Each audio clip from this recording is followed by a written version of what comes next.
You got this and you got that, and you gonna murder this one and murder that one. Talking all that bullshit. I'm gonna put it to you like this, yo. This is for the nerds, this is for the brainiacs, this what we deserve. Go ahead and play it back, you ain't gonna touch me, you not gonna do nothing, you are not above me. I bet you wish you was me, I know it, I know.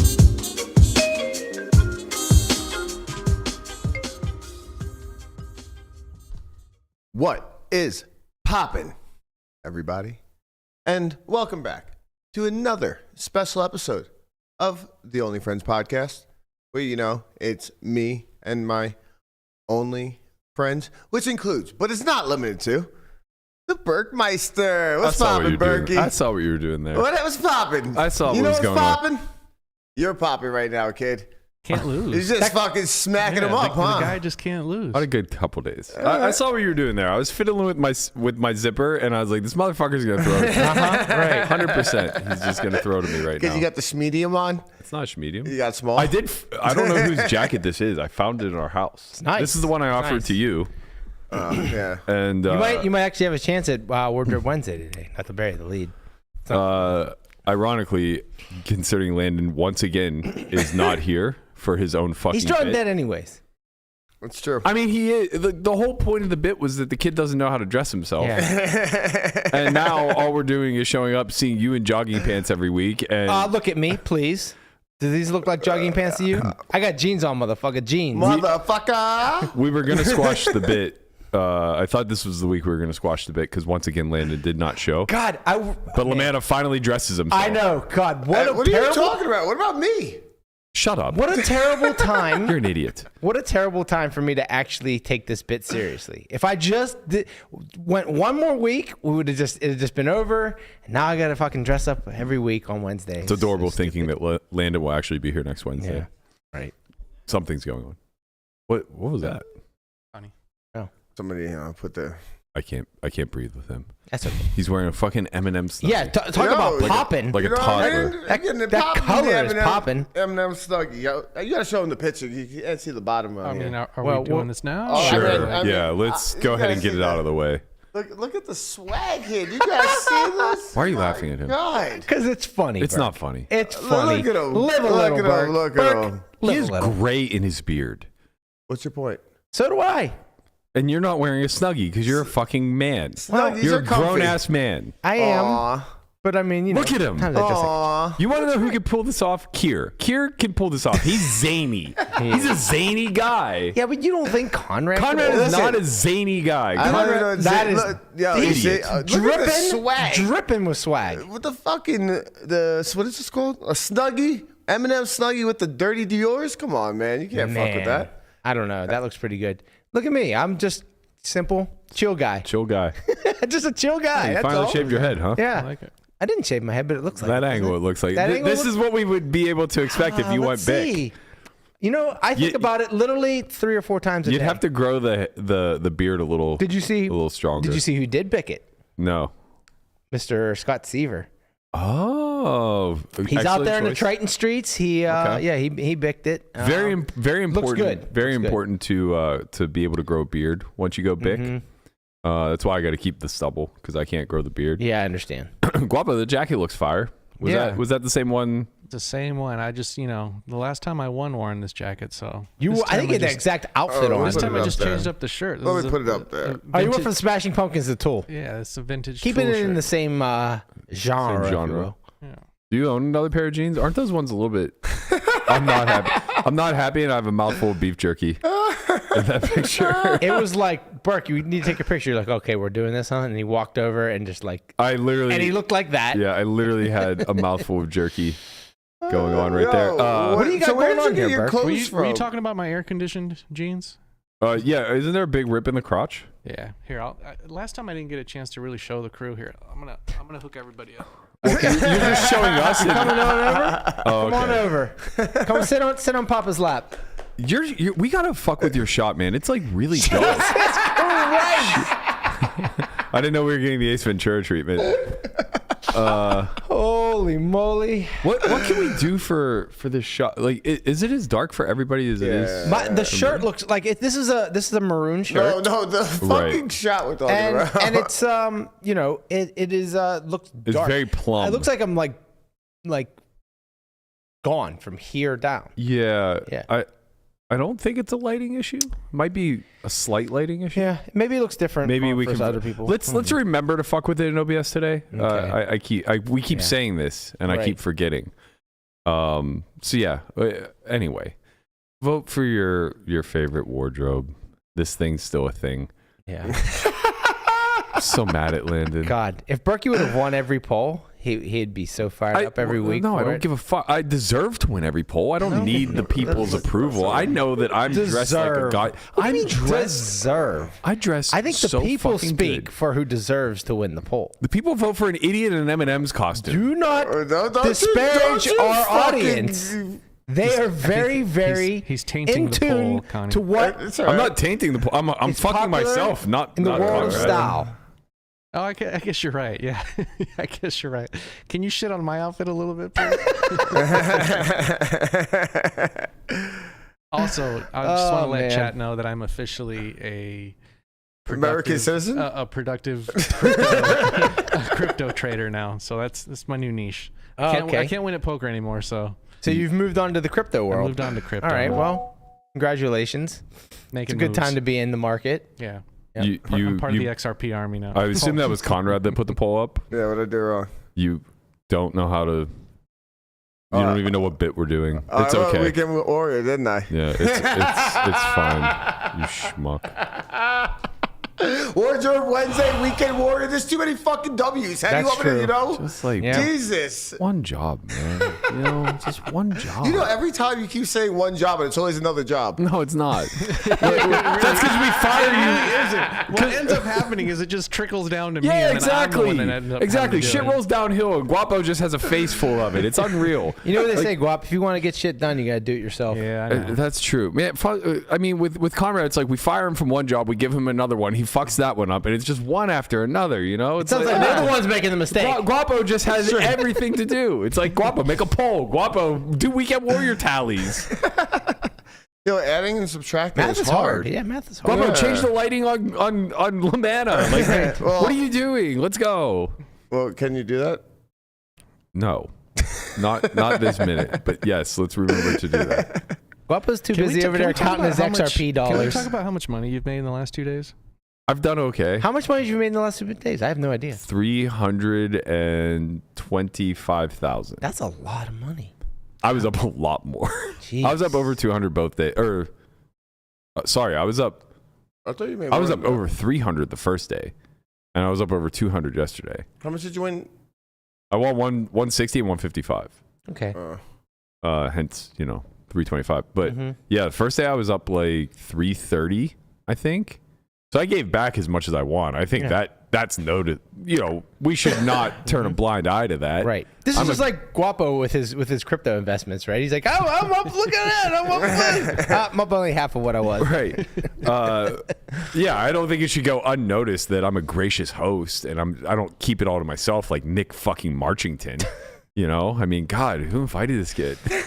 He's good at the pokers. He's so very good. He's so good and he's so pleasant.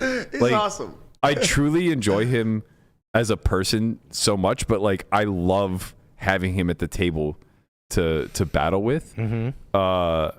He just does not relent on pots. Man, that Queen Jack was fun. Yeah, Guap. I don't know if you can find the B-roll. It's probably around the.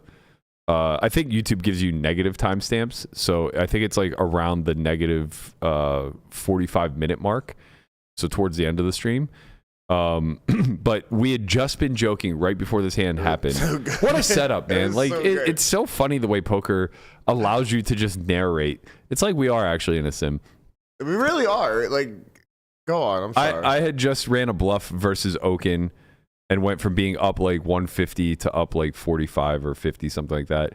And I was bemoaning that Nick Marchington was winning like 300 on his birthday, nonetheless. Happy birthday to young Nick. Happy birthday. And sure enough, we start the next Squid Game, and he just Three bets me huge. I opened to like 1,200 or 1,500, something like that. He goes 9K.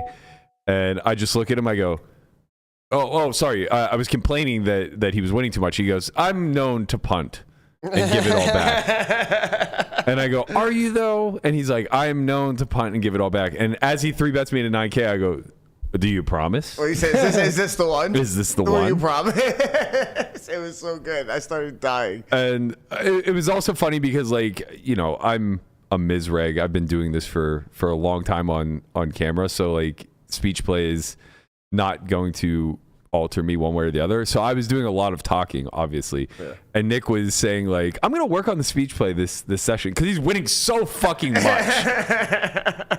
And so, like, I'm trying to engage with him a lot, like, during hands and stuff like that, knowing full and well he actually does not want to engage in speech play. Yeah. So, like, we kind of had our little banter pre-flop. And we like, end up, I called the 3-bet, obviously. We're super deep. I think we're like 130,000 effective here, 140,000, something like that. It comes ace 10 8, 2 diamonds. Obviously, flop a double gut shot, straight flush draw with a flush, which nice. is That's pretty nice. One of the better boards, Brian. One of the better ones we could ever ask for. Mm-hmm. He came with like this wonky flop size. He bet 6K into, he bet 6K? I think he went smaller. He went really small. He went like 18%, something along those lines. So I think he made it. As you should. I think he made it 9K pre, plus all of the dead money and whatnot. So yeah, I think there was like 20,000 in there. So he might have bet something like 4K, something really, really small. Can you see what the flop side is real quick? While you got he bet 3K. 3K, okay. Yeah, he bet 3K into 18, right? Yeah. He bet something. I knew it was something really small, like 1/6 pot, something like that. So it's like, okay, you know, I would probably play some raises here, but monotone, you know, you don't get to do too much. If I were to play raise, it would be also very small. So it would be like 3K to 7K or 3K to 8K, something like that. Yeah. So I like to just call. Obviously, to give you guys an idea of like where my thought process is coming from, when you flop a flush here with like a hand like Queen Jack of Diamonds, where you block a lot of his potential flushes, that combined with the board, like when I may have even limped. I don't even know if I opened pre, but anyway, when he makes it 9K pre, even in Squid, it's a very polarizing size. So like you're either dead versus a hand like King 5 or King 6 of Diamonds, or he has a hand that has 0 equity, right? Like he just has a 0 equity hand because he's never going to have, or at least 7 of diamonds. Yeah, very rarely will he have like 9-7 of diamonds or 6-7 of diamonds because like they don't play well when I choose to call. You know what I mean? Like you just end up in like a dominated scenario, and we're so incentivized to go post a lot that like I'm not gonna have a lot of offsuit hands, and when I have suited hands, you're gonna be on the low end of that spectrum kind of thing. So like you don't really flush over flush him ever, and you get flushed over flush like a tiny amount of the time, like a little bit of King 5, King 6, like I said.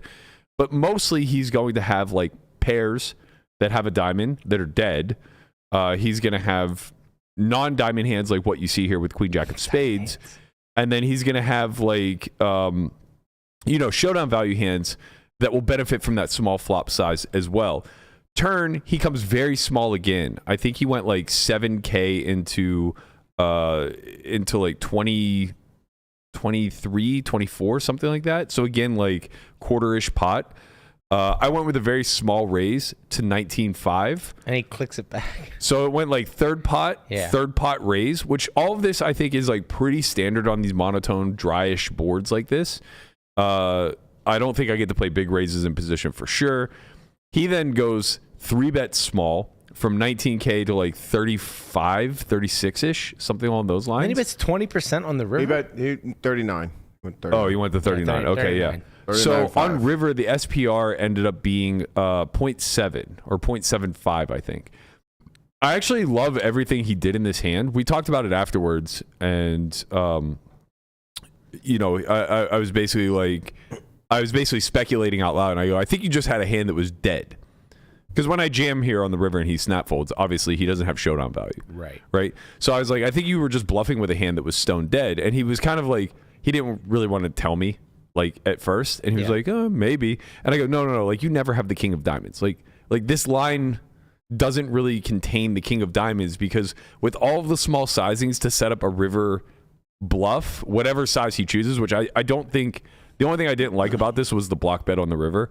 I think you just have jams. So is he just trying to get you to fold like, Naked king. Naked king. Which is why his hand makes a lot of sense, right? And that's why I said you either show up with the nut flush yourself, or a really strongish like ace king of diamonds type of hand. But like he doesn't want to have the king of diamonds in his hand because that's what he's trying to get you to fold. Exactly. So the only time this line makes any sense that he has the king of diamonds in his hand is if he has ace king or kings with the diamond. Right. And kings with the diamond would be a drastic overplay, because like if I have a hand like ace jack of diamonds, I would, I may not raise turn, but if I did choose to raise it, I have to raise call, and then I can't fold for 20% on the end, right? Not with squid and all this other stuff. But like ace king of diamonds, he can block bet, and he could also get value from like worse aces. Yeah, I mean it would probably still border on an overplay, I think, but at least you could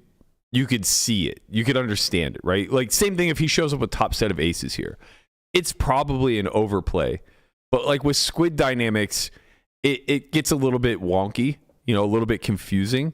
I think when he has the king of diamonds in range, he has to have some amount of showdown value.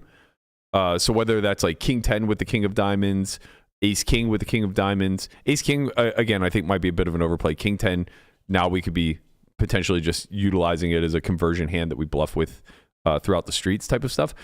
Regardless, though, I do think that the river play is mostly going to be jam, because I find it very difficult to believe that this sizing matches his value, because his value side should really just be flushes, and they should all be jamming. They're just like you're not going to induce king 5 of diamonds on the end. Yeah, that's why I tanked for so long, because I strongly considered just calling because I thought the size was an error, and I was like, if this size is only built off of air and the nut flush, then you're never winning. Then I can't really. I don't get anything in jamming, No value, and I truly don't think I ever flush over flush him.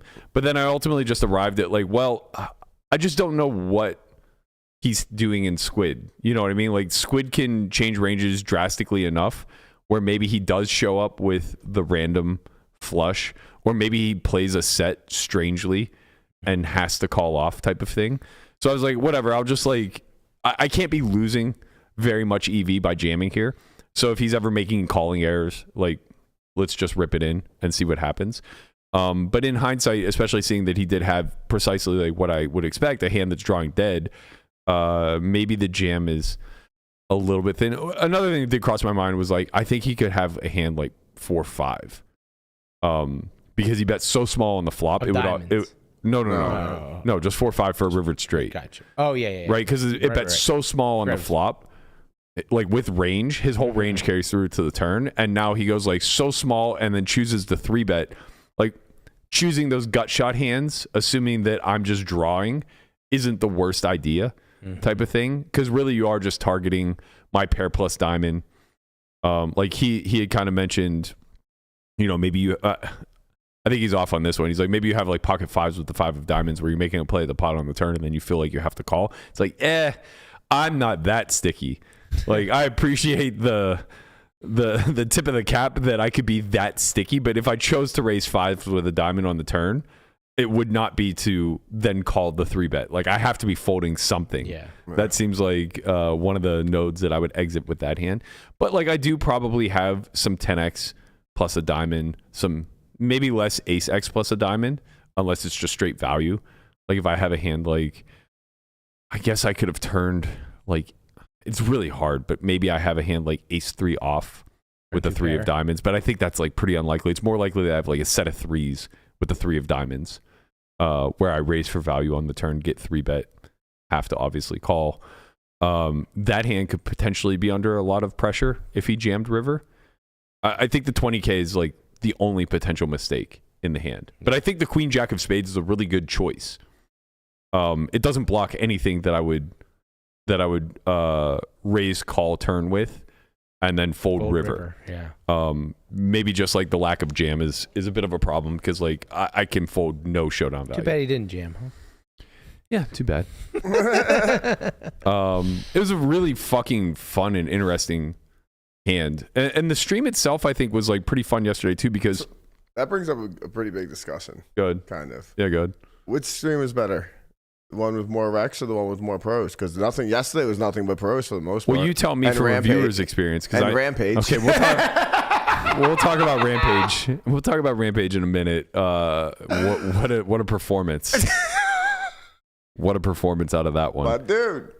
We'll get to him in a minute, but like you bring up a good question. So from a viewer's perspective, what do you think came off as a better viewing I experience? mean, for me, it actually wasn't even close. You think it was yesterday? It was yesterday. Yeah. And it's not even remotely I think it close. depends on the audience, right? I mean, I guess I think that's a fair point. I'm just like, it just brings up a good discussion because like the day before played, I don't know, slightly bigger, maybe same, A lot bigger. a lot bigger. Not a lot. Not but a lot, slightly. I mean, we played bigger squid, and Yeah. Brittany and Peter were gambling Yes. much harder than anybody in that game. But like, It played very differently. but when it comes down to real life poker was yesterday. And like, it was played at a high level for the most part, or decent at least. Yeah. And it was good. The game was just good. You know, the people found good bluffs, I think. I think yesterday is the perfect in between. Yeah. There was a lot of talent on display, and then there was enough Puntery. punting going on Yeah. that it made for a really, really good game. Mm-hmm. The difficulty is the optics. So like we had a lot of turnover in the lineup, which I actually think is very good for a stream. That was cool. But it wasn't cool for behind the scenes. Of course, you know, because I'll let you guys in changed, on mate. I'll let you guys in a little behind the scenes here, and we can have Brent on at some point to talk about this. But like, this was a production nightmare from a game runner standpoint. Of course, you have to change names on the screen. You have to do this. No, you have to do not that. That's What do you mean? that's the tip of the iceberg. Like, you're happy to make those adjustments as long as you have a game. The difficulty here is selling the optics to anybody who will play, right? So the initial lineup was meant to be myself, Schwan, Marcus, Rips, and then a couple recreationals. Yeah. 3 of the recs bailed, right? Which then got filled by Rampage, Nick Marchington, Dylan, and was there one more? I mean, Here? Oh, no. Just those 3 to begin with. Yeah, I mean, 2 out of the 3. Yeah. Go Okay. on. So like, depending on where you feel you derive your edge from, how you interact with other professionals. Like, for me, this is a standard stream lineup. This is mostly what I've played in the last 4 or 5 years. When I finally get into a Garrett stream, it's one of the tougher streams Garrett will play, right? Garrett will, not because I'm there, but because if they're reaching for me, it's because they're looking for action pros to fill the void due to the lack of recs. Yes. Right? Right. And I think that's where that's where you see like Rampage, Dylan, and Marchington filling in. It's like these guys will splash. You know, Does we that know. mean we're not going to see you on this upcoming stream here? I don't think I'm gonna make it Friday. I wasn't invited, unfortunately. You weren't invited to this? No. Oh, man. I don't know what the game's gonna look like, but that isn't the most attractive headline. I'm saying this in relevance or in reference, I guess, to the question that Connor's asking. It will probably be a very good viewing experience. Yeah. But it's not the most attractive lineup to bring in other players that are too loose. Masato's got a big audience, right? He has a massive audience. Not as big, or sorry, it's much bigger than his VPIP though. Love Masato, but like he doesn't really mix it up a ton. He plays really well. So like I agree with you. I think yesterday was a really great viewers experience. I think from a production standpoint, it's really fucking nightmarish. Because what happened was, and now we can talk about it, Ethan lasted 2 orbits Yes. in the game, Yes. I think. Which this is hilarious. I can't help but like look, I hope he has thick enough skin to know that like I truly love Ethan, and this is coming from a place of endearment, but like it's just too good not to make fun of. Literally, I sit down and they're like, okay, we were waiting for you to get here to play Squid. we'll start at the dealer change. So we played like an orbit maybe before Squid started. Okay. And in that orbit, we discussed the game from yesterday, or the day before rather, with Peter and Brittany. And Schwan was saying like how that's the toughest lineup that they played. And, you know, I'm kind of of the mind of like, you can't let the inmates run the asylum. Like you have to tell even super VIPs, you kind of have to make it clear to them when lineups are just really good. And like me, Rips, and Marcus and Justin are very good for games when it comes to just putting a bunch of money in the pot. Like you're not losing to us because we're so good. We're all out there gambling right alongside with you. The issue became that Brittany and Peter wanted the game to escalate in stakes so great that they actually made really loose players like Justin and Rips extremely tight. They just forced the adjustment. And somebody like me, like I brought enough money, I'm prepared to play higher. So I just kept gambling with them. And that's a big reason why optically they'll look at the two of them and say like, we don't want to play with them again, but Berkey can play, right? The truth of the matter is like, if you looked at it over the aggregate of just playing 100, 200, Justin and Rips on average might be looser than I am. But when you turn 100, 200 into 100, 200, 1K Squid, it becomes a really, really high-stake, volatile game where you're risking hundreds of thousands in theory, right? In practice, maybe it's a lot less, but theoretically, like you probably need 300 or 400 just to get through the session. And nobody brought that except for me, really. Even Marcus, like, I looked at him, I go, you have 150,000 on you? Like, how fucking arrogant are you to just show up with, like, you know, 3 bullets to a 50K min? And it's just like, you know, you're not used to swinging. Like, losing 150 in Bobby's room, nobody does that but me. Literally, no one loses 150 in a session, and I do it routinely.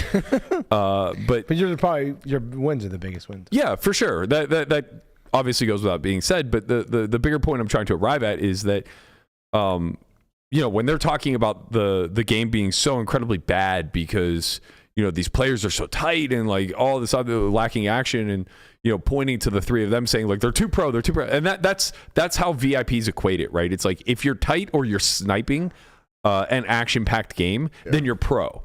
And that's very fair. Nobody wants somebody to come in, even if they're recreational. There's a lot of recs that come to Bellagio that I hate fucking playing with. They just knit it up and wait for a spot and then... We're in a super splashy game. They buy in for 10K and they're just like waiting for kings. Right. And they just get swept up in the middle of something. And it's so fucking frustrating, you know? So it's like... I didn't know you invited Guapo to your game. I couldn't let that go. I'm sorry. Sorry, Guap. It was just... As Berkey likes to say, low-hanging fruit. Look at him smiling. It hurts him. like at some point, I think like he's gonna get a little bit thicker skin over, but it actually digs a little bit deeper every time it gets brought up. I'm gonna live. I'll be all right. He's like, I made the joke about myself on Halloween. I thought that was where I was gonna die, and now it's turned into a bit. Yeah, it's so bad. Yeah, so like, you know, basically from their perspective, it's like they're measuring the fun and the profitability of a game based off of the action. And when they look at guys that aren't giving action, they say too pro. And I get that. That's very fair. So we're talking about this, and Ethan's really salty that he got booted from the lineup the day before. Like basically, you know, Brittany and Peter, to my knowledge, like kind of vetoed it. So he's out. And we play without him, and he's obviously rightfully bitter about this. I've been removed from lineups like this before. It's fucking annoying, especially when you get the confirmation that you're in, and then out of the blue, seat rugged, big spot just like taken away from you. You're like already counting the money that you were making, you know, and now all of a sudden you're out. So it's frustrating, and you know we're talking about it, and you know Schwan's kind of speaking to the frustrations of Brittany and Peter, and I'm kind of making a case for like, well, the game was actually pretty good, but like it might have just gotten too big for the people that were in it, kind of thing. And Ethan jumps in, he goes, should have gave me the seat. I play fast, I play loose, I'll gamble as high as they want to play. 7 hands later, he's getting stacked for the second time in Squid Game by me. He's down literally 2 buy-ins.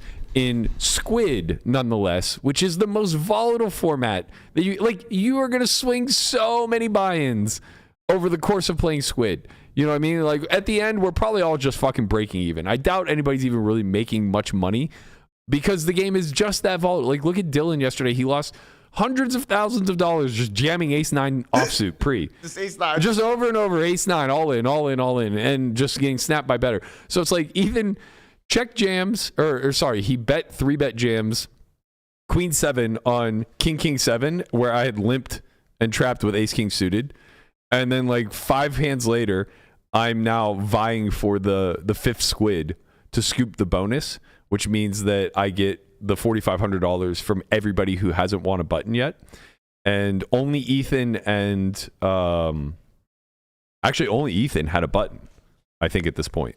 Which is even funnier now that he's playing hero because he's safe. Yeah, he doesn't need to get out. He doesn't. All he's trying to do is protect his $500 that he has coming to him, and he rips it for like 40K or 35K with King 7 suited, which probably okay because I made it some enormous size, like something stupid because I'm representing that I'm trying to win the 5th squid, but I happen to have ace queen. Yeah, it's a perfect spot for you. Yeah, it's just like there's just a meta here that means I get to make money in this spot no matter what the fuck happens. I either win 16,000 based off of winning this pot and the squid and scooping all of the bounties, or someone jams King 7 and I get to win 16,000 plus his stack, and that's what happened. And no sooner did the first flop come out, ace X. Then he's putting his fucking book bag on and walking off stage. And it's like, that's where it's really hard not to make fun of this. Like 3 seconds earlier, you're talking about how you want to play with the 2 biggest VIPs in Vegas because you're the best action and you have the highest tolerance for gamble and risk and you're going to blast it all off. And now all of a sudden you're in a slightly tougher lineup, which I get it, man. You're pissed. I understand. I've been there. You're pissed.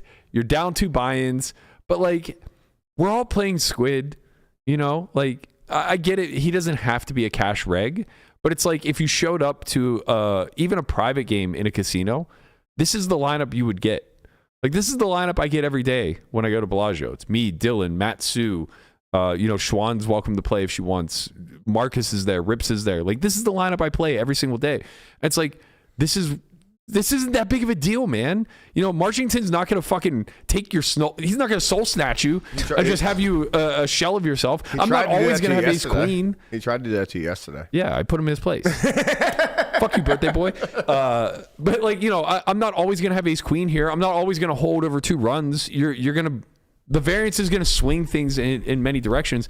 And it's like, look, man, if he just wasn't in the headspace to gamble or didn't really want to battle, okay, fine. But like, it's such a bad look on camera for the company that you are a sponsored pro for. Like, imagine Ivey shows up today and like loses his first all in and just like sayonara's us, which would just be like, it's just such a day. And then we find out he's a blackjack trying to run it back up. It's like, brother, man, just come back here and jam during Squid. You'll get all the action you want. I swear to you. I also give it to your friends. Yeah. Like, what's a few $100K between friends? I will say this, though. I may have quit in his shoes, too, because I am the most insufferable winner imaginable. We know. I mean, it's just like people are like, you never talk on stream. Well, I never fucking win on stream. Right. You finally have some talking chips. Yeah, it's like, hey, man, it's a lot easier when you're scooping Jack 10 versus Ace King over 2 runs. I was writing in the chat. I was like, oh, man, Berkey's winning. He's never going to shut up now. It's just the motor mouth. But I understand because I get the same way. Yeah, of course. I mean, I'm happy to be talkative. When I'm losing too, of course, but it's a different tone. Well, if the lineup allows me to be, it's also so much easier when you're up and you're feeling good. When you're up, you can talk in any lineup.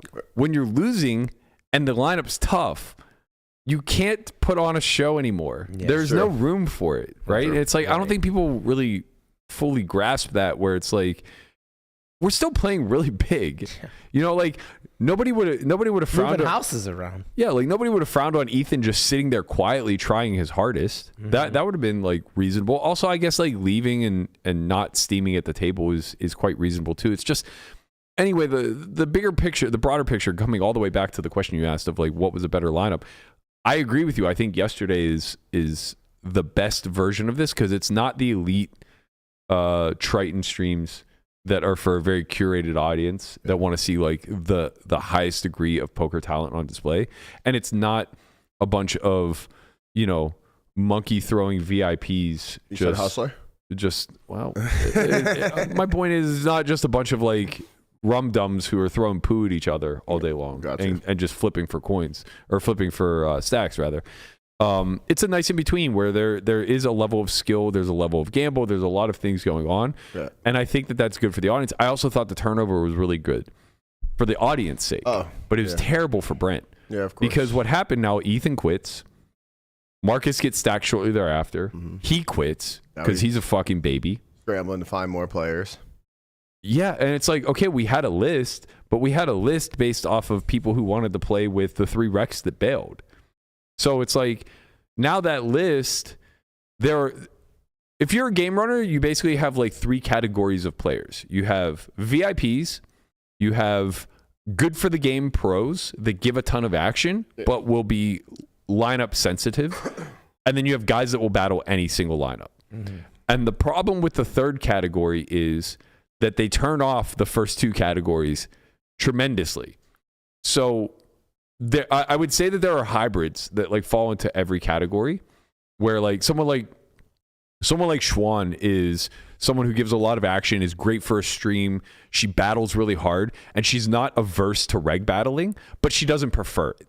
Right? If you gave her a lineup that was just like 7 of the toughest in the world, she's probably going to just opt out of that one. But if you give her a lineup that's like very beatable, fun, competitive, and a lot of gamble, and then it breaks down and you fill in with people that are willing to play any lineup, she's not going to leave. Yeah. Right? She's willing to stick her neck out and like battle it out. Where like Marcus is a lot more lineup sensitive. If you give him a lineup that's beatable and fun and gambly, he's in, obviously. But the second that it breaks down and just becomes 7 guys who are willing to play any lineup in the world, he's just like, I don't think I'm winning here, and I'm not going to fucking try. And that's not a slight against him. It sounds like a smart move. Look, I'm very good friends with Marcus, so I have a little bit of fun at his expense on the pod. I just called him a whiny baby because I know that he's as rich as he's ever been with Bitcoin being where it's at, and now all of a sudden he's like super critical of the lineups. It's like, God, there's only 3 guys in this lineup I'm beating. I'm fucking out of here. You know what I mean? So it's like it's kind of a meme. It's kind of a joke. But point is like as a game runner, it becomes really hard to pull from all 3 of those pools without alienating one of the 2. And we saw that with the Brittany Peter stream, right? Like Peter and Brittany are really they're really unrelenting on the pool of players that they allow you to draw from. They don't want any of the third category, 0 for sure. And I get that. They're big enough VIPs that they have that discretion. But like they really don't even want much, if any, of the second category. Like if you're from the second category, like I would put Nick Marchington in some sort of bleed between the second and third category. I think he needs to get better at talking at the table. And his table presence is brutal, but it's not his fault. Yeah, I know, and then he'll be pretty good. Yeah, it's not his fault. It's if you know Nick at all, he has like this very quiet demeanor and this like very like soft humor to him. Yeah, he's a chill guy. Yeah, but it's not even that like he's a chill guy. It's like he'll say something funny or he'll hear something funny and he kind of like almost chuckles to himself. He reminds me of Mama Joe a little bit, right? Like he kind of like chuckles to himself. So like he's not boisterous in any sort of way. He's not like flamboyant. He's not, he doesn't like talk with his hands. He's not like loud or rambunctious. And those are all the things that capture the audience. I can teach him all those things. He just needs to hang out with an Italian for a few. Yeah, I can teach him all those things for a few weeks. You know, you're right. He's a chill guy. He's very subdued.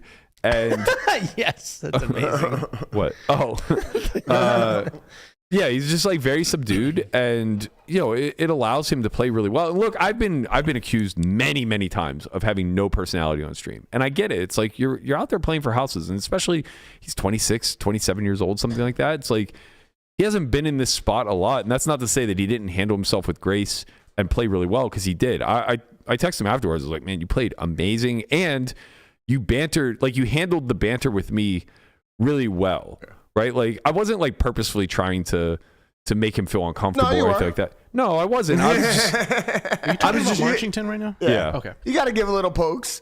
I wasn't trying to make him uncomfortable. I was just trying to give him like a little bit of shit, like almost the opposite, like kind of make him feel a little bit more welcomed in in like a big bro, little bro kind of way. Yeah. You know what I mean? Like, I don't think anything happens if you just go with a bunch of niceties, because it's not genuine, I like Nick a lot, so I agree. I'm gonna treat him the way I treat Dylan, who I also like a lot, and I get to play with every single day, so our rapport is very different, right?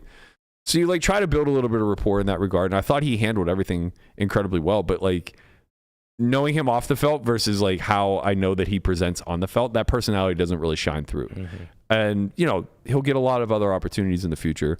At some point that'll crack a little bit, and I'm glad he had the opportunity to play the Queen Jackass, though. Yeah, me now, too. Now he gets further invites, So that was the thing.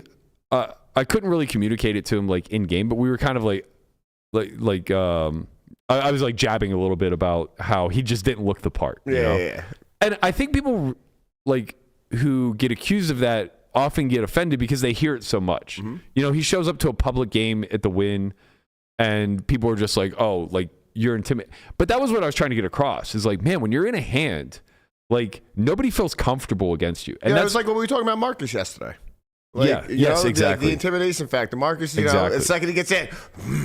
Right. You just know that they're so serious and that they're really trying their hardest to win the pot. And Nick's already like really sticky. Yeah. So it just, you feel like you're backed into a corner, and I even felt it like as somebody who's equally sticky. Like when I was entering pots with him, I was just like, man, I don't really know the direct path to winning here outside of making a fucking hand. We're going for a ride. Like, I check-raised him twice. Once he 3-bet me. I mean, granted, it was my 4 high versus his 5 high, but like, he's just fucking on me in that spot. It's like, all right, man, well, like, we're going to fucking fight for sure. And I'm more willing to engage, I think, than the majority of people he's going to come against. And that's a big advantage to him in poker as a whole. Yeah.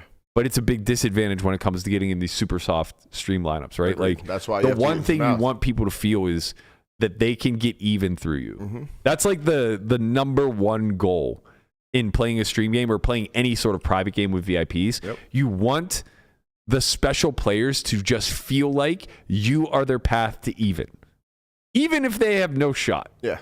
You just want them to know that, like, when they enter a pot with you, you aren't trying to snatch their soul. But you are. Secretly. Quietly. Secretly. But you have to do it with a smile and just fun.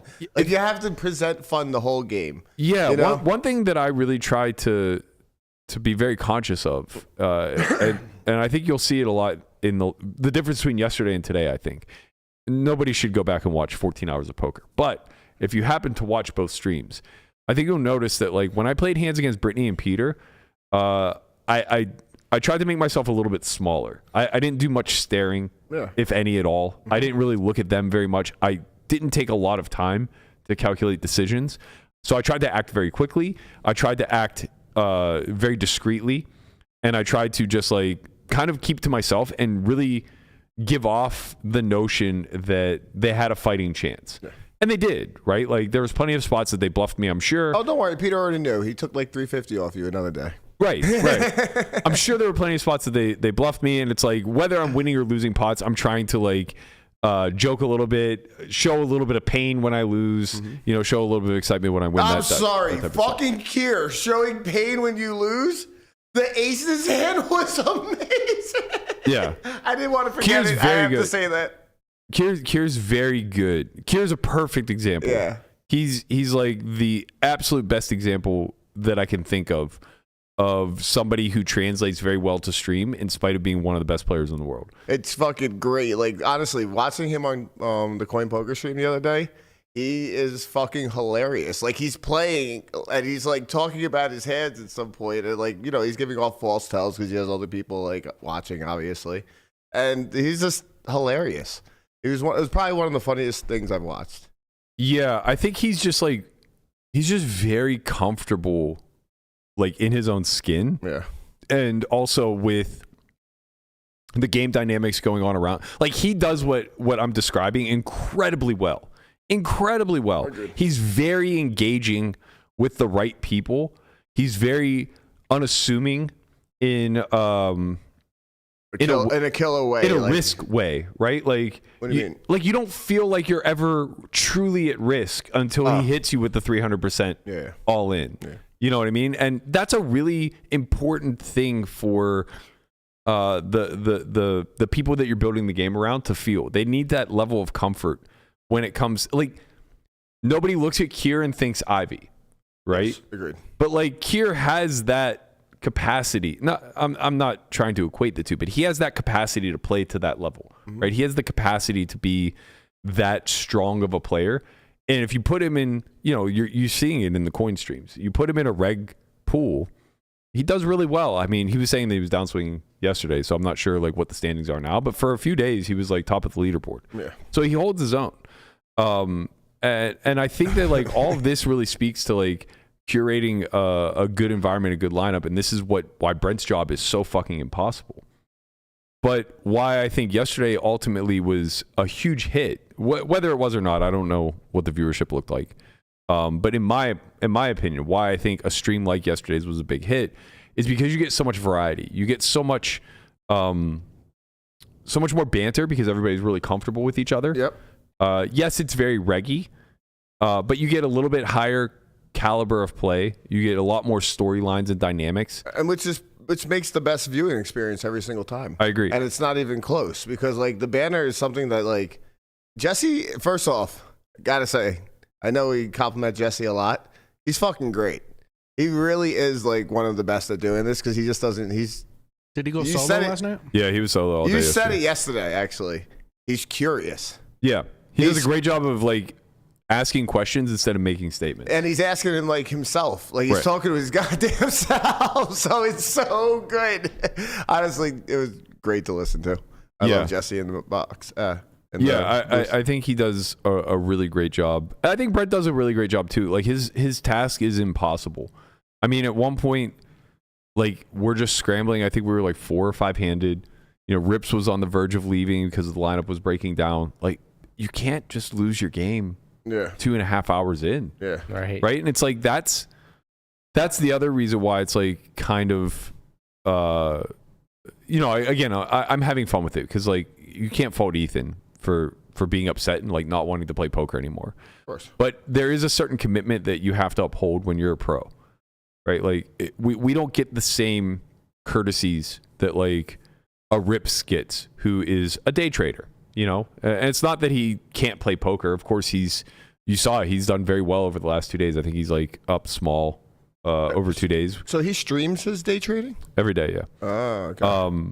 But like, you know, he has the luxury of just being like, I'm not feeling it anymore. I'm leaving. And he did at like the dinner break. He was just like, I don't like this lineup anymore. Like, I'm just going to get out of here. And it's like, okay, that's totally reasonable. You should.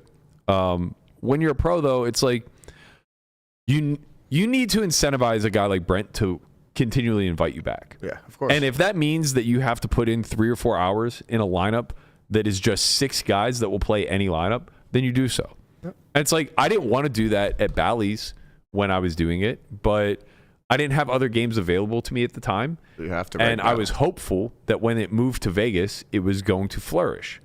Now it didn't, and that sucks, but how much could I have possibly been giving up playing, you know, reggae streams in LA? I mean, it's good. Maybe the travel cost. It's good for you no matter what.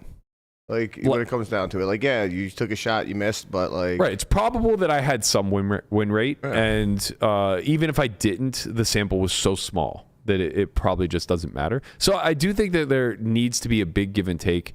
I think Schwan saved the day in a big way by being able to reach out to her network yesterday. Brent was on the horn, and it was just a trickle-down effect, right? Like Schwan was able to get Kier to come. Brent was able to reach out to Matsu, who then came and filled in. Kier was on the back end of like a 13-hour coin session, so he only played a half hour. We had that fucking amazing moment. I like walked to him to the bathroom, and he was still kind of like in the mode of like, how did Aces not win? You know, and I was like, man, if it makes you feel any better, like you just definitely had the most viral moment from this stream that like 8,000 people were gonna watch. It's so true. And he was just dying over it. And then he came back. He's like, I'm really tired. Like, I'm not gonna play anymore. It's like, it's fine because now Oaken's waiting to get in the lineup, and you know, John Isaac had reached out to him, who is, you know, a recreational player that we've been playing with for years. I used to play with him back in Ivey's room in JRB's game like almost a decade ago. So it's like he'll contribute to the game, and he came late and only got an orbit, but he's going to show up again for today's lineup and should contribute a lot to the Squid Game and having a good time. So it's like everything worked itself out, right? And that's easy for me to say from the vantage point of like, well, I was able to win, you know, so like what's there to complain about, really? I mean, yeah, I don't think it was.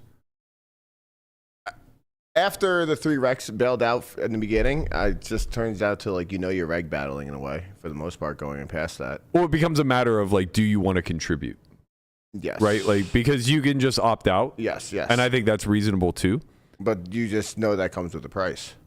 And that price it's different. It's different. I think if you opt out pre-stream because you found out that the lineup is not what you were initially sold on, that's fine. I think that's okay. Yes. I think it becomes worse if like an hour in, you're already in a shorthanded game and you're just like, I'm out of here. Yeah. Right? Without like double checking that there's more people on the way, that this game will be able to sustain. Like, and you know, like, look, I hate to be like super hard on it, but it's like, you're an ambassador.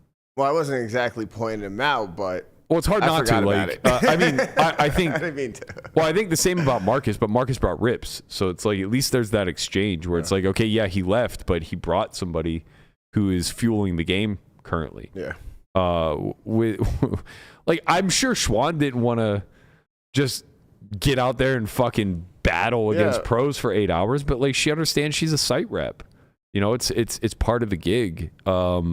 That wasn't like her. That was probably like one of her tougher lineups that she enters ever. For sure. I mean, she gets to play with Peter and Brittany all the time. Like, you know, she gets good spots. But like, as a professional, you have to do what's quote unquote expected of you, and like sometimes that comes with eating a shit sandwich. AK, you got to put your balls on the table.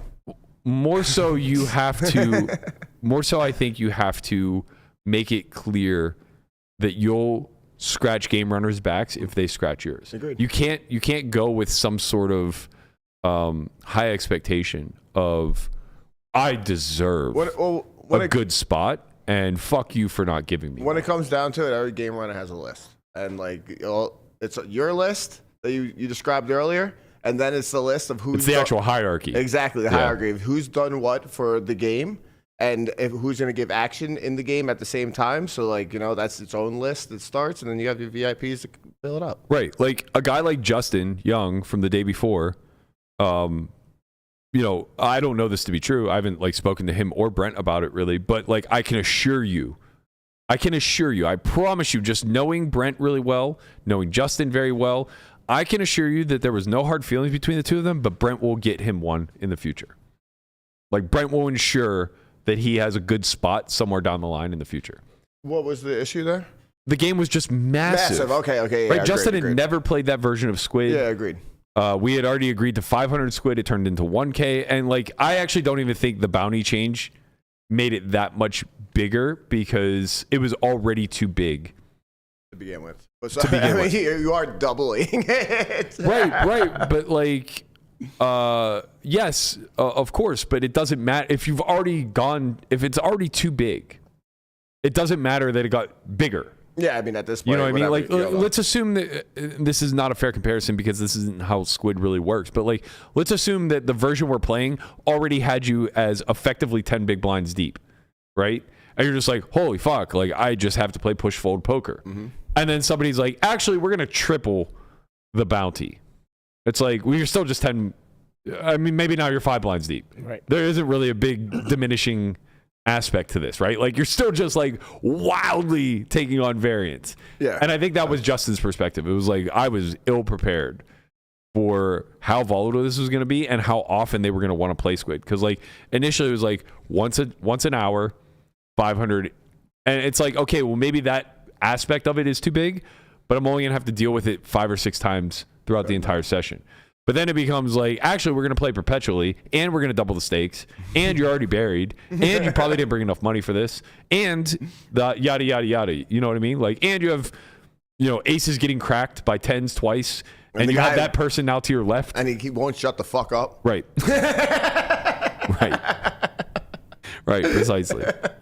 Yeah, I definitely understand what you're saying. So I do think, like, from all those perspectives, it's a big give and take ecosystem. Agreed.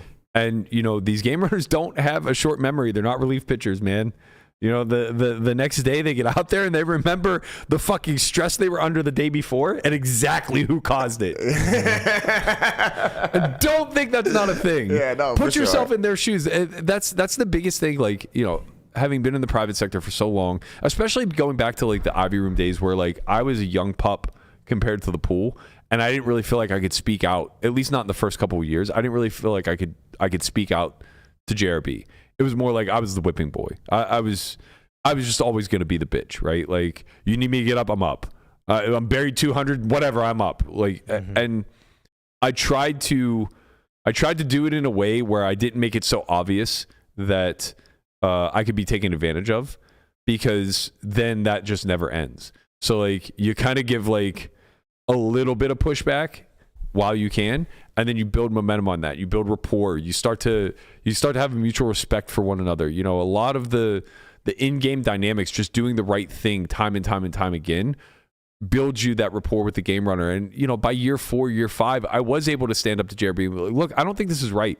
Like, I don't think it's okay for you to let one single VIP ruin the entire experience of your game. Like, you're trying to cater to player X when you have 7 other VIPs that don't care, and it's costing the longevity of the game. And he would listen to these types of things. It would be like, okay, yeah, you know what? Actually, I'm going to stand up to player X this time, and we're going to see what happens, because I don't have much risk here to take. And sure enough, that person would conform, because they're doing the same thing. They're trying to take advantage of you to the lengths that you allow it, until you recognize, like, hey, I'm giving you a really good product here, and you don't have anywhere else to go. And then all of a sudden they're like, oh yeah, actually, you know what?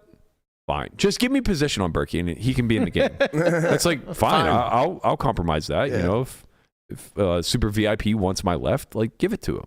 Like, these are the back and forth exchanges that you have to make. And like, now being in kind of a smaller stake arena where we have more regs to deal with, and having to have these daily conversations with the guys who run, you just have to like understand how both sides of the coin work. It's like, well, what if you weren't just a player? What if you were the one running the game? How would you approach such things?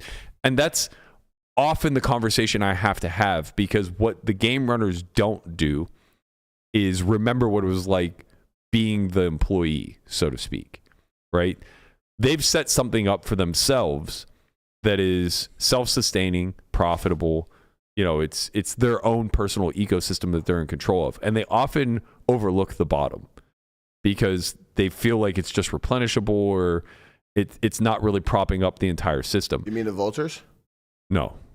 The vultures are just on the outside looking in. Okay. They may contribute a little bit to the environment, but like, they could literally disappear and nothing would change. Yeah. When I say the bottom, I more so mean like the general regs that you need. You didn't have to say Oaken, man. You didn't have to say Oaken.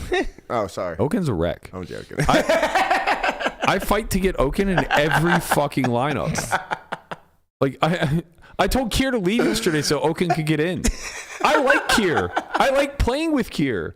But like, I like Oaken more. Like, I mean, I would go to bat for that guy more than my friends, to be quite frank. Like, if it came down to Oaken or Marcus, I think I would get Marcus kicked out of the game. I love Marcus. He's truly one of my favorite people, but like, if it came to, he's got to understand business. I mean, that is true. You have a very good point there. I mean, you're making very good points. I'm man. just saying, like, you know, you can only take things so far. Friendship only gets you so much grace. But yeah, I mean, this has turned into a big diatribe about the ecosystem of private games and game running and stuff like that. But I really do think that everybody bears their own responsibility to not just look out for themselves, but to also look out for the bigger picture. Because if you're solely selfish, then you incentivize the counterparty to also be solely selfish, which now ruins the entire relationship. There's no exchange of value any longer, right? You're only as good to him as you are useful that day, and then vice versa. He's only as good to you as the lineup that he'll present to you. You know, there is something to be said for like a situation. Like, you know, somebody might have got a call for the game, like, hey, I'm not really rolled for that, or something like along these lines. I can bring 100 though. And like, so then somebody's like, yeah, whatever, you have 2 buy-ins, sure. So like, we can't be too hard on not knowing situations. Well, I think. I mean, in this particular instance, I'm going to be more hard on Rampage than a random person. Yeah. Okay. He's an ambassador. Yeah. He knows the size of the game. He has a network to sell to. He's been scammed out of far more than he lost yesterday. I don't think... I understand your point, and it's well stated. I just don't think it's applicable in this instance. It just hit me. I just don't think it's applicable in this instance. Like you're right in a general sense. Like, and I've had to leave games because I had to walk out of the biggest game I was ever, and one of the softest Doug too. made a video about No, not that one. I know, but still. That's not even the same one. I had to walk out of the person game at the bike because I lost 400 over 2 sessions. We're playing fucking 1K, 2K, and I was supposed to go out there to play 100, 200. It's just like I brought 400K to play 100, 200. We played 1K, 2K for 2 days. Like, sorry, 4 buy-ins didn't cut it. And, you know, nobody's going to loan to the guy who probably has a win rate. You're like, Andy's like, I'll give you 50. It's like, and do what? Do what, man? It's like 20 bigs. Like, I'm fucked. I got to go. Like, I'm not that big of a degenerate. So, yeah, I mean, I think that these things are really fascinating to kind of unpack and pick apart. I think that, you know, there's a lot of things that the audience doesn't see that happens behind the scenes. There were a lot of players yesterday that were kind of, their names were getting floated around that would have been good for the game, but they didn't have like money on site. So now there's an element of risk of, okay, well, we'll loan, but to what degree do we think that we don't get the money back? Because it's never zero. It's never, I don't care if it's Phil fucking Ivey and you have a written contract. It's never zero. There's some assumed risk. It could be near zero. Ivy is probably like point something percent to roll you, right? But like it's never actually zero. So, you know, there were a few names getting kicked around. Some I thought were like higher flight risks than others, some lower. And, you know, as regs in the game where we're trying to make it a better environment for all and ensure that we have some win rate, like we discuss amongst each other. It's like, well, how will we chop up this risk? And I will say, like, to his credit, Oaken's really fantastic about this stuff. Like, I think he assesses risk in these spots really well. He's willing to take on the brunt of it if it's somebody that he has a relationship with. And additionally, like, he's smart enough to like cap it at a tolerable amount, right? So like if it's somebody that like he has relatively high trust with, perhaps the cap is a little bit higher. If the trust is a little bit lower, then the cap is lower. He's very good at assessing this kind of stuff, and I think like divvying out risk proportionally. And you know, it was something like yesterday where we were kicking around these ideas of like, okay, like, you know, there's 5 of us, let's chop it up X% each, whatever. And I could see Marchie was like white as a ghost. Because this is new to him. You know, this is the first time it happened to me, I almost shit myself. It was like 2015, and we're playing with this huge whale who had like 2.5 million in credit. He had like a massive credit line with the game. And it was a privilege to have a seat. Okay. And I was the only fucking pro who had access to this game. It was me, Robo, JRB, and then just 6 Rex. And knowing that this line of credit was as big as it was, they asked me to vouch for a quarter of it, which was fucking infinite to me. You know, it's like, how can I just say yes to vouching for like, 400, 500K worth of risk? And of course, like, this is something that my backing group at the time would have to sign off on. So really, I'm vouching for like maybe personally 10% of it.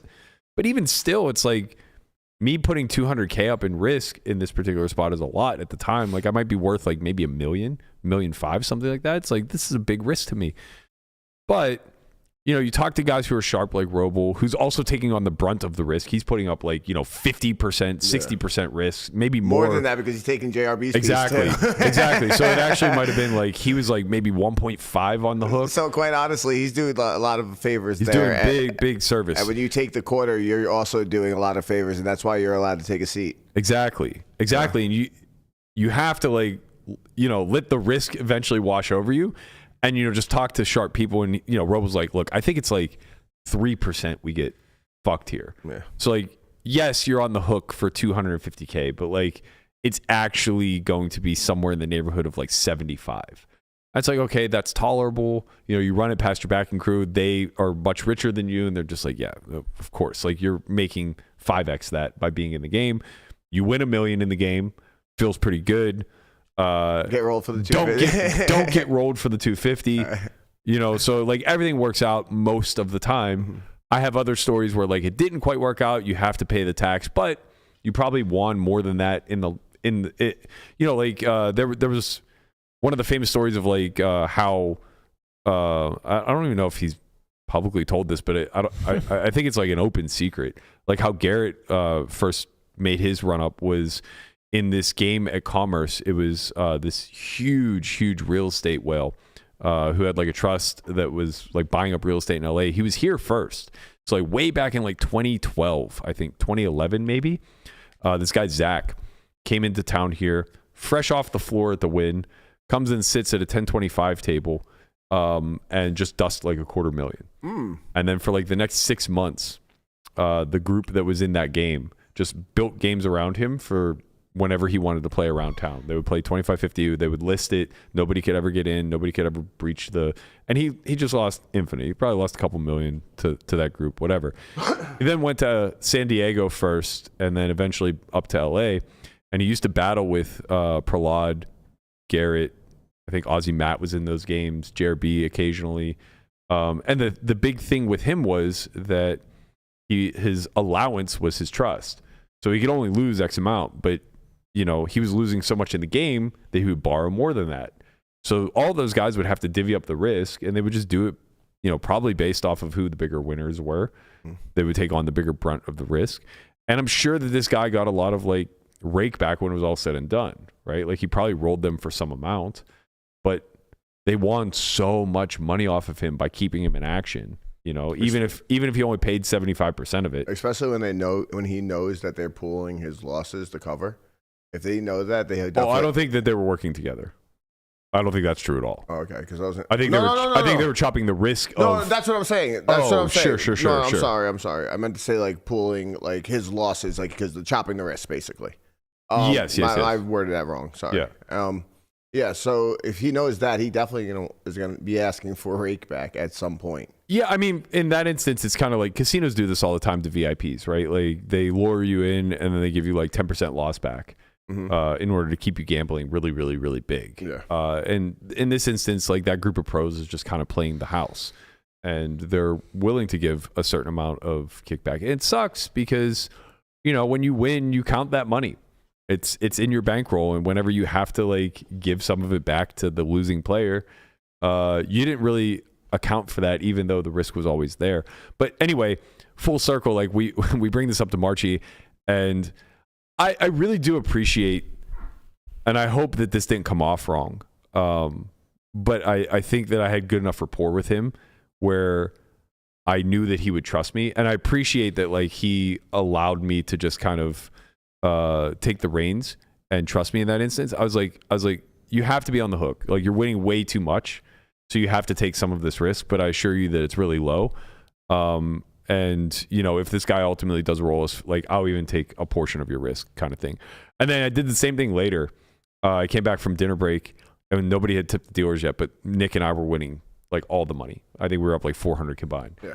And I was like, give me 2K, don't ask questions, just like trust me. Yeah. So he hands me 2K and I take 2K off my stack and I go and tip the dealers out.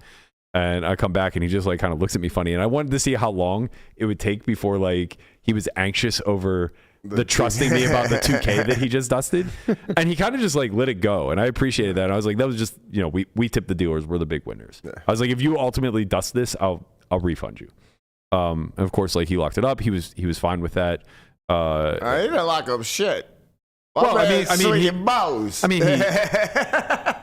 he left with a big chunk of his winnings. Yes. You know, he gave me a little refund, which I appreciate, but he left with a big chunk of his winnings. I mean, it's just some things you have to do in private games or bigger games. Like, it's just both, actually. You just have to keep the ecosystem facilitated and safe when it comes down to it. It's really true. You know, and I hate to make it sound like this underworld type of thing, but it's its own flowing ecosystem. Yeah, you know, absolutely. there's no real getting around a lot of the getting your hands dirty work that needs to be done. Mm-hmm. And it can't just be, especially in an instance like this where Brent is hands off. He's not in the game. He's not benefiting from, you know, an hourly that he would be making by playing in it or anything along those lines. So he can't absorb any risk. No, he's not even allowed to. He can't say like, oh, I got this super VIP from out of town, but like he didn't bring any money. Are you guys willing to front him 200? Yeah. You know? To be honest with you, I don't even think he's allowed to. I don't think he can say a word about that. So right. when it comes down to it. Yeah, so, that's very true. Yeah, that's the only way the ecosystem flows is the players taking on risk. It's fascinating, and it's scarier when you're outside of the private realm, right? Like I've been very fortunate to play in insulated groups throughout from 2011 till now, or 2013 rather till now. The Ivey Room game, the Bellagio game now, Bally's game, you know, all the LA streams that I got to play on. Those are very, very tight-knit insulated groups. You're dealing with 20, 25 people tops. Yeah, any game that has a group chat. Yeah, right. But like Marchie and Jeremiah is another good example. You know, these younger guys, they're right about where I was when I first got into Ivey's room. And the difference is that they're forced to create on their own. So they don't get the benefit of somebody who's kind of older and has carved out the path and is offering them insurance. Because like to his credit, JRB did not put me in very many, if any, difficult decisions when it came to monetary risk. Like he was very mindful and respectful of the fact that I was not sitting on 100 million like our VIP counterparts, or even 10 million. And he wanted to keep you in the game also. Yeah, of course. Like keeping me in action is very good for the environment. Like I move money around and I don't take a lot. I don't take too much home. I don't take too much out of the ecosystem myself, you know? So like to his credit, he was like, you know, I don't give him enough shine for, I don't think he like directly took me under his wing or anything like that. But like, I do feel like he did a good job of protecting myself and some of the other guys who were privy to play in that game. Yeah. Guys like Marchie and Jeremiah and, you know, these younger guys that are kind of in the mix now, they're kind of forced to create on their own. It's like when you look at the win specifically, they have a semi-private game now. I think it's like 25-50, sometimes play bigger. It's like all regs that are in that late 20s to early 30s, Boston Jimmy being kind of like the old head of the group. But like none of them have any loyalty that I'm aware of amongst each other. I mean, you look around town, you have games like Table One and stuff like that probably do. That's different.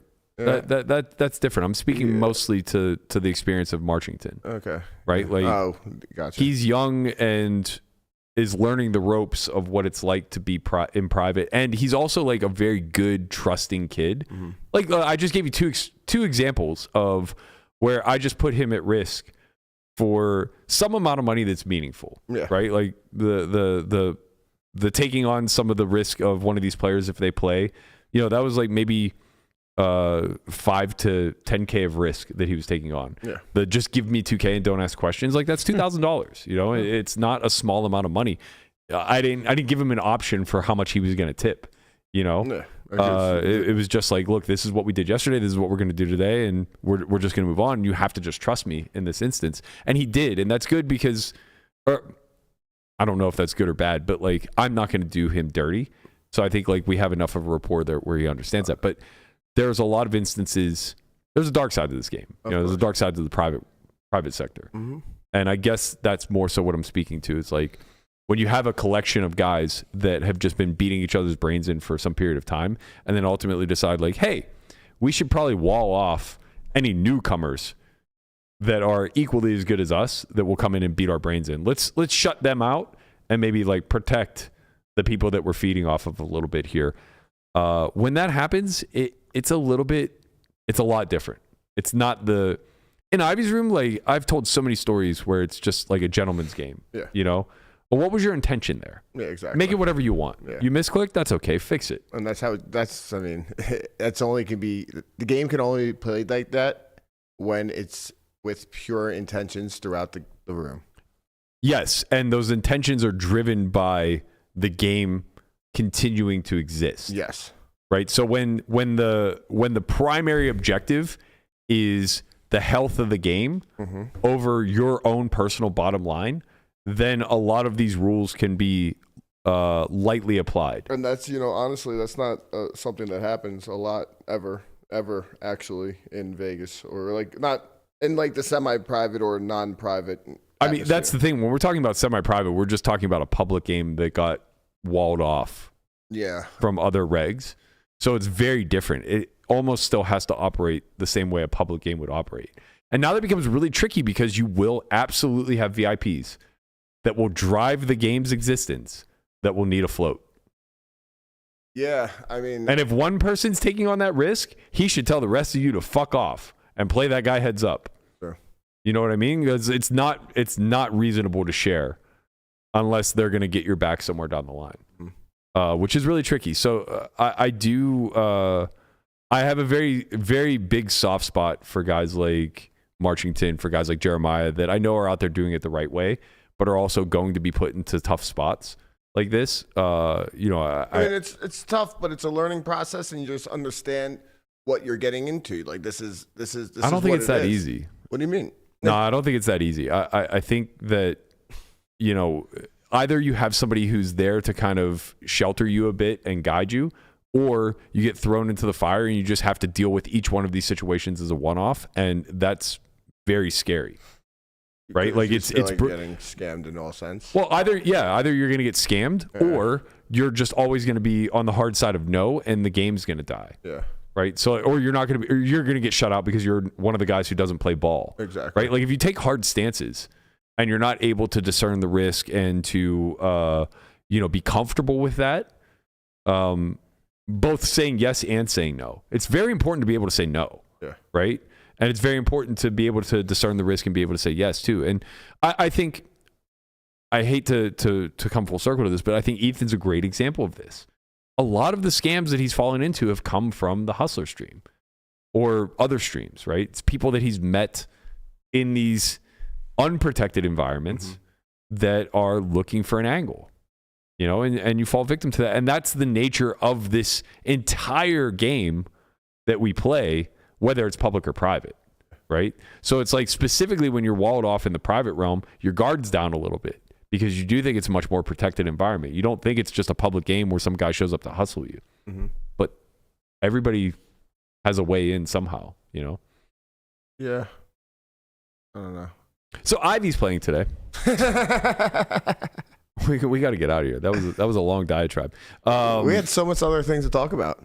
No, we didn't. I would have stopped talking so long ago if we had anything else on the slate. I'm just like very passionate about that topic, and I really wanted to give Nick a lot of shine. I'm glad I showed up today. He said, "Hey, Conrad did a great job of like asking questions and bouncing ideas off of me. You just sat there twiddling your fucking thumbs." I mean, listen, I'm just this is a chill guy. I'm just listening. I'm just a chill guy listening to what's going on. But you I don't know anything about the yes, you do. World. That's the thing. Like your first 5 years was all this. We played nothing but underground games. Yeah, but that's different. This is the thing That was about way the different. podcast that works out very well. They were just looking for action. Everybody, they didn't care. not everybody has an opinion on everything. You have an opinion on everything. So, each one of us bounces idea at some point, I'm paid on to a have an different opinion on topic. everything. I don't have That's an different. opinion, but I certainly have a small ask. Please. Is there any chance we can speed run it in the muck? No, but we can do it tomorrow. All right, you guys I'm are sorry. killing me, man. I'm sorry. It's I'll talk to you afterwards. But yeah, we'll 100% get to it tomorrow, and I understand what's going on here. I would like to update the poll very quickly. You're winning? I saw that.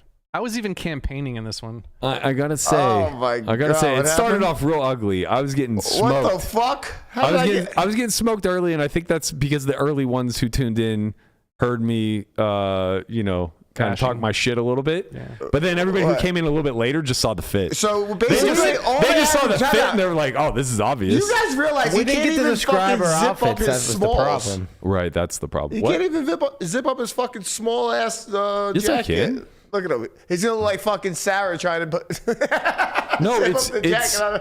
it's not because it's tight. It's because it's very short. I have a long torso and short legs, so this like comes down to my. It doesn't come down to my belt buckle. It looks weird. All right, go Anyway, get a dress. we have a massive game today. It's gonna be fire. How big is it? It's gonna be the same stakes, but Ivey's gonna be there, which it means there's gonna be more eyeballs on the stream. And it also means more recreationals are willing to play. It's craziest fucking thing. Can you go 3 for 3, buddy? I hope so. God, I hope so. Ivey confirms, and 5 recreationals say that they're in and the money's wired. Yesterday, we couldn't find a fucking VIP in all of Las Vegas, Everybody Nevada. wants to play The with dinner Ivey. bell is ringing. Everybody knows Ivy's just going to get torched. Well, he's a little distracted when he plays, man. Is there an NBA game on tonight that he could have action on? I'm sure there down is. on? I'm sure there is. NBA Cup. Can we get the NFL to move to Wednesday this week? I mean, if we can get him something to sweat, I can assure you he doesn't give a fuck about winning in a 100-200 game. But yeah, it should be fun. We have Ivey, myself, Schwan, Marcus are all back. Rips is back. We got John Isaac is going to be there. I believe Kiki.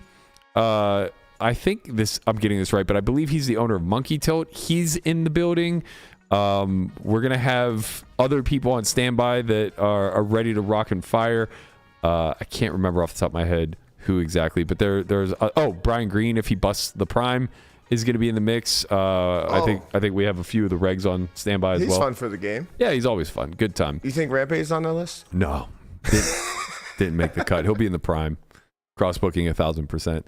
All right, that's gonna do it for us today. Thank you guys so much for tuning in and for voting me the winner. It's about goddamn time, You guys boys. make me fucking I'm sick. going back Did you to guys not sweatpants. see my snuggie? It's My about snuggie goddamn ugly? I mean, to be fair, I don't even know that I showed up and showed out, but I know that nobody tried but LaManna. I haven't even taken a shower. I yet. know that they reward you for the lack of trying, and I respect our audience for that. So I will not try next week, and I'll probably win. No, I tried. I tried. Guapo recycled an outfit, and he showed up in a snuggie. You didn't even know the you bet and I was were happening. safe. You thought I the got bet was second. over. You just showed up. I will say you got last, I got which is second. undeserved, Tortoise. It is undeserved. It's undeserved. That's fine. It's totally undeserved. Right. Guapo recycled his outfit. All right, that's going to do it for us. We'll be back again tomorrow. Same time, same place, same channel. Thank you guys, as always, for tuning in. Be sure to watch today's WPT stream live at 3 p.m. Pacific, I believe. See you guys. Hasta Later, mañana. squad.